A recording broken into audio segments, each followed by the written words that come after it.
नमस्कार दोस्तों, मैं आपका दोस्त विवेक पवार स्वागत करता हूं आपका policyplan.com के यूट्यूब चैनल में।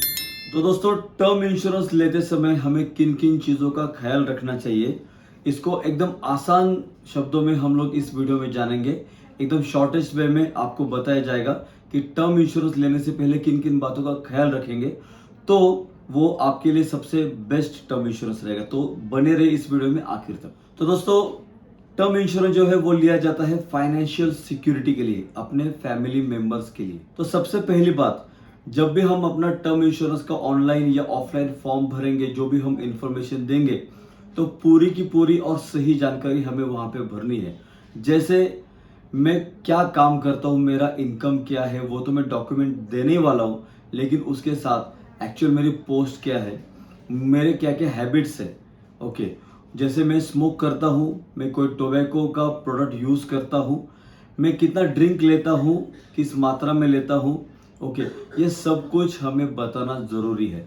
उसके बाद मेडिकेशन कुछ अगर मेरा चल रहा है तो वो भी बताना बहुत ज़रूरी है दोस्तों, क्योंकि हम जो पॉलिसी ले रहे हैं, तो क्लेम लेने वाला जो बंदा रहेगा वो मेरे फैमिली का मेंबर रहेगा, वो मेरा नॉमिनी रहेगा, जिसके लिए यहाँ पे दिक्कत नहीं होनी चाहिए। जब भी इंश्योरेंस दिया जाता है तो कस्टमर के एटमोस्ट गुड फेथ पे इंश्योरेंस दिया जाता है। आपकी बातों को सच मानकर इंश्योरेंस दिया जाता है, लेकिन जब आती है बात क्लेम की, तो तगड़ा इन्वेस्टिगेशन होता है दोस्तों, अर्ली क्लेम में या बाद में भी। तो दोस्तों, हमें क्लेम में दिक्कत ना आए, इसलिए पूरी जानकारी हमें सही सही देनी बहुत जरूरी है। उसके बाद आता है दोस्तों, कितना अमाउंट का लाइफ कवर मुझे लेना चाहिए। जो मेरे पहले के प्लान चल रहे उसको कंसीडर करते हुए मेरा अभी लाइबिलिटी कितना है, मैं कितना कमाता हूँ, एक ह्यूमन लाइफ वैल्यूएशन का कैलकुलेशन रहता है। आप हमें कॉल करेंगे तो हम आपको बता सकते हैं, लेकिन जितना मैं कमा रहा हूँ मेरे बाद उतना ही मेरे घर में आना चाहिए, उतने का कवर मुझे लेना चाहिए। फॉर एन एग्जाम्पल, कोई बंदा है महीने का 40,000 कमाता है, 40,000, ओके, और उसकी डेथ हो जाती है, अगर उसने 1 करोड़ का टर्म इंश्योरेंस लिया है, तो 1 करोड़ जो है अमाउंट उसके नॉमिनी ने अगर बैंक में रखा, तो उसको 40,000 रुपीज पर मंथ आएगा दोस्तों। इसी को कहते हैं income replacement of the person. बंदा तो नहीं आएगा, लेकिन बंदे का इनकम जरूर आ सकता है, इसी को कहा गया है टर्म इंश्योरेंस। तो ह्यूमन लाइफ वैल्यू का कैलकुलेशन करके हमें अप्रोप्रिएट लाइफ कवर लेना है। फॉर एन एग्जाम्पल, मेरी गाड़ी है 15 लाख की और मैंने गाड़ी का इंश्योरेंस निकाला है 2 लाख का। अगर मेरी गाड़ी चोरी होती है तो मुझे 15 लाख की गाड़ी की जगह पे 2 लाख का ही कवर मिलेगा। तो इसको कहते हैं अंडर इंश्योरेंस। तो दोस्तों, हमें अप्रोप्रिएट लाइफ कवर के साथ जाना है, अच्छे अमाउंट का कवर लेना है, ये याद रखिए। तो दोस्तों, राइडर्स की बात है तो पहले राइडर के बारे में बात करते हैं। पहले मैंने जो लिया उसको बोला जाता है बेसिक लाइफ कवर। जैसे मैंने प्लान लिया 1 करोड़ का, तो 1 करोड़ जो है वो मेरा बेसिक लाइफ कवर हो गया। मतलब कोई भी टाइप का डेथ आएगा तो वो बेसिक लाइफ कवर के अंडर आएगा। मैं आपको बताना चाहूंगा, जो 1 साल तक, पहले 1 साल तक सुसाइडल कवर नहीं है, अदरवाइज सब कुछ कवर है दोस्तों। जब प्लान लेने जाएंगे दोस्तों, तो ढेर सारे राइडर्स हमें पेश किए जाएंगे। तो हमें बोला जाता है कि ये this is basic life cover. उसके बाद accidental death benefit, accidental total permanent disability rider, critical illness rider, और बहुत सारे राइडर्स आपको दिए जाएंगे। तो कौन से राइडर्स मुझे लेने हैं, तो हम आपको यहाँ पे बताएंगे दोस्तों। बजट का यहाँ पे बहुत बड़ा कंसर्न रहता है। ये जो प्रीमियम है ये मुझे लगातार भरने हैं, कभी भी ये प्लान मुझे लैप्स नहीं करना है, तो मेरे बजट में भी आना बहुत ज़रूरी है। तो हम यहाँ पे बताएंगे आपको कि आप एक्सीडेंटल डेथ बेनिफिट राइडर जरूर लीजिए, क्योंकि एक्सीडेंटल डेथ बेनिफिट राइडर आपको बहुत कम प्रीमियम में आएगा। और जब हम लेते हैं टर्म इंश्योरेंस तो हमारी एज कम रहती है, तो और कम एज में चांसेस रहते कि एक्सीडेंट से ही आदमी की डेथ हो जाए। तो एक्सीडेंटल टर्म इंश्योरेंस राइडर मतलब मेरा बेसिक लाइफ कवर है 1 करोड़ का, और मैंने एक्सीडेंटल राइडर ले लिया और एक 50 लाख का। In case of accident 1.5 crore का कवर मुझे मिलेगा। ओके, उसके बाद दूसरा राइडर आता है क्रिटिकल इलनेस राइडर। तो क्रिटिकल इलनेस राइडर में क्रिटिकल ही होना पड़ेगा, क्रिटिकल ही होना पड़ेगा, तभी आपको वो राइडर जो है वो हिट होगा। और आपको बताएंगे दोस्तों, बताना चाहेंगे कि वो जो राइडर का अमाउंट है, जैसे क्रिटिकल इलनेस का राइडर किसी ने लिया 10 लाख का और वो हिट हो गया, बंदा अगर कैंसर से पीड़ित हो गया, डायग्नोस हो गया, तो उसको वो पैसे दिए जाएंगे।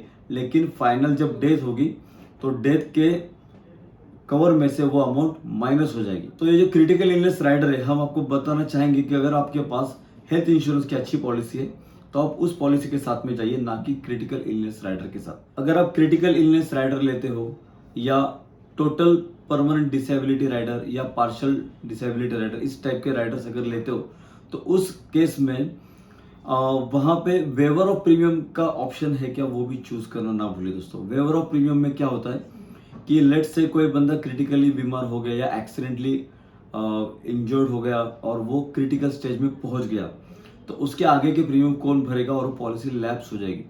तो उस केस में अगर वेवर ऑफ प्रीमियम राइडर आपने लिया है तो आपकी पॉलिसी कंटिन्यू रहेगी, आपको प्रीमियम आगे के पे करने नहीं पड़ेंगे और डेथ क्लेम जब भी हिट होगा तो वो भी मिलेगा दोस्तों।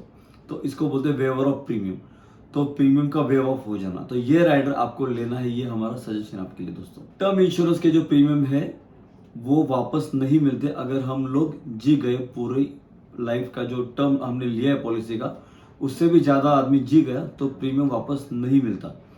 तो उस केस में ये मिनिमम से मिनिमम प्रीमियम में हमें प्लान लेना चाहिए। तो लेते समय हमें देखना है कि हमने पॉलिसी का टर्म कितना लिया है। क्या होता है कि हम लोग लेते 80 साल का टर्म, होल लाइफ का टर्म, और हमारा पॉलिसी जो बहुत बड़ा हो जाता है। तो कितना पॉलिसी का टर्म होना चाहिए। पॉलिसी का टर्म दोस्तों आपको बताएंगे कि देखिए, एक चीज है जिसको हम बोलते हैं अर्ली रिटायरमेंट या फाइनेंशियल फ्रीडम। मतलब क्या है, अभी मुझे टर्म इंश्योरेंस की जरूरत कब है, जब मेरे ऊपर एक फाइनेंशियल डिपेंडेंसी है, मेरे ऊपर मेरी फैमिली का डिपेंडेंसी है। लेकिन लाइफ में ऐसा कभी भी एक चांस आ सकता है, मौका आ सकता है जहां पे मैं फाइनेंशियली फ्रीडम बन जाऊं। मेरे पास जब किटी बनेगी 1 करोड़ की, 2 करोड़ की, तब मुझे टर्म इंश्योरेंस की जरूरत ही नहीं, क्योंकि मेरे पास उतना पैसा पड़ा है। तो दोस्तों टर्म कितना चाहिए, तो देखिए 80 साल का टर्म के लिए तो मत जाइए, क्योंकि इतने लंबे समय के बाद अगर 1 करोड़ का लेते हम लोग प्लान और 1 करोड़ का कवर मिलेगा मुझे 30 साल के बाद अगर क्लेम होता है, तो उसकी वैल्यू तो बहुत कम ही रहेगी, राइट। उसके लिए मेरी लायबिलिटी अभी से बढ़ने वाली है, तो वो भी अवॉइड कीजिए। देखिए 25 साल से पहले और 65 साल के बाद एक्चुअली कवर की जरूरत नहीं पड़ती। जितने भी हमारी लायबिलिटीज रहती है अपने फैमिली के प्रति, वो हमारी कवर हो चुकी है। जैसे बच्चों का एजुकेशन, उनके जो मैरिजेस है, उनके जो करियर के प्लान्स है, या मेरे रिटायरमेंट के जो प्लानिंग है, वो लगभग 65 एज तक कंप्लीट हो गए रहते। तो आप ऐसा मत सोचिए कि क्या मैं अगर जी जाऊंगा 65 के बाद और क्लेम ही नहीं मिलेगा तो इसका बेनिफिट क्या है। तो it's not a benefit plan. अगर मेरे पास 1 करोड़ का टर्म इंश्योरेंस है तो क्या मैं चाहूंगा कि मेरा क्लेम हो जाए? बिल्कुल नहीं, it's not a benefit plan. तो इसमें आपको देखना है कि इसका क्लेम हिट ही ना हो। ओके, अगर कुछ फाइनेंशियली प्रॉब्लम आता है मेरे ना होने के बाद, उसको कवर करने के लिए टर्म इंश्योरेंस है। तो बहुत लोग सोचते हैं कि 80 साल तक जी जाऊंगा तो मुझे तो क्लेम ही नहीं मिला, तो बेनिफिट क्या। तो it's not a benefit plan दोस्तों, समझने की कोशिश कीजिए। आपने अगर 80 साल का 100 साल का कवर लिया तो आपका प्रीमियम अभी बढ़ने वाला है, अभी आपकी लायबिलिटी बढ़ने वाली है। तो देखिए दोस्तों 65 साल तक का जो कवर है दैट इज सजेस्टेबल, और कभी भी आपकी अगर लायबिलिटी मतलब फाइनेंशियल फ्रीडम हो गया तो आप इस प्लान को डिसकंटिन्यू भी कभी भी कर सकते हो। तो बहुत सारी चीजों को हमने कवर किया। अभी आते हैं प्रीमियम पेइंग टर्म के बारे में। एक रहता है single premium paying term. Lump sum अगर अमाउंट आपके पास है तो आप सिंगल प्रीमियम के लिए भी जा सकते हो। मंथली ऑप्शन भी आते हैं, मंथली में आपको पैसा थोड़ा ज्यादा प्रीमियम पड़ता है। ईयरली ऑप्शन जो है वो सबसे बेटर और सबसे फेवरेट है। लेकिन और एक ऑप्शन आता है लिमिटेड प्रीमियम पेइंग टर्म। उसमें क्या है कि अगर मैं 40 साल के टर्म की पॉलिसी ले रहा हूं, अभी मेरी एज है 30 और मैंने 70 तक का प्लान लिया, 40 ईयर्स का टर्म है, लेकिन मैं भरना चाहता हूँ 5 साल में, तो मुझे बहुत अच्छा डिस्काउंट मिलता है। तो ये आपको कब देखना है, अगर आपको एक लायबिलिटी से मुक्तता चाहिए, जैसे मैंने 5 साल के 10 साल के प्रीमियम भर दिए और अभी बाद में मैं पीस ऑफ माइंड रहता हूँ, तो भी आप ये सोच के इस ऑप्शन के लिए जा सकते हो दोस्तों। ओके, अदरवाइज आप regular premium paying term choose कीजिए दोस्तों। तो लिमिटेड प्रीमियम पेइंग टर्म जो है वो आपके बजट के अनुसार आपको डिसीजन लेना है। अगर आपका बजट अभी कहता है कि yes you are having surplus money with you, so you go for single premium 5 years premium paying term, 10 years premium paying term या pay till 60, ऐसे ऑप्शंस हैं जहां पे आपको डिस्काउंटेड अमाउंट का एक बेनिफिट मिलेगा।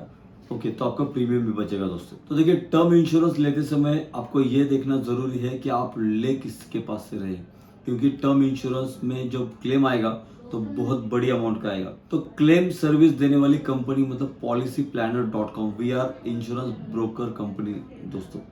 तो हम लोग आपको प्रॉपर आपका डिजाइन करके टर्म इंश्योरेंस दिलाएंगे, अच्छी कंपनी का दिलाएंगे। जो आपको रिसर्च करना है उसको प्रॉपरली करके ही आपके पास नीड एनालिसिस करके आपके पास आएंगे। Free of cost financial planning भी आपको दे सकते हैं दोस्तों। तो दिए गए नंबर पे कॉल कीजिए, हमारी वेबसाइट को विजिट कीजिए और टर्म इंश्योरेंस के लिए हमने बहुत सारे वीडियोस बना के रखे दोस्तों, उनको भी आप ज़रूर देखिए। और अगर आपको ये टॉपिक अच्छा लगा हो तो कमेंट बॉक्स में लिखना ना भूलिए। ओके, तो इस वीडियो में आखिर तक बने रहने के लिए धन्यवाद। मिलते हैं अगले वीडियो में। थैंक्स दोस्तों, थैंक्स फॉर योर टाइम।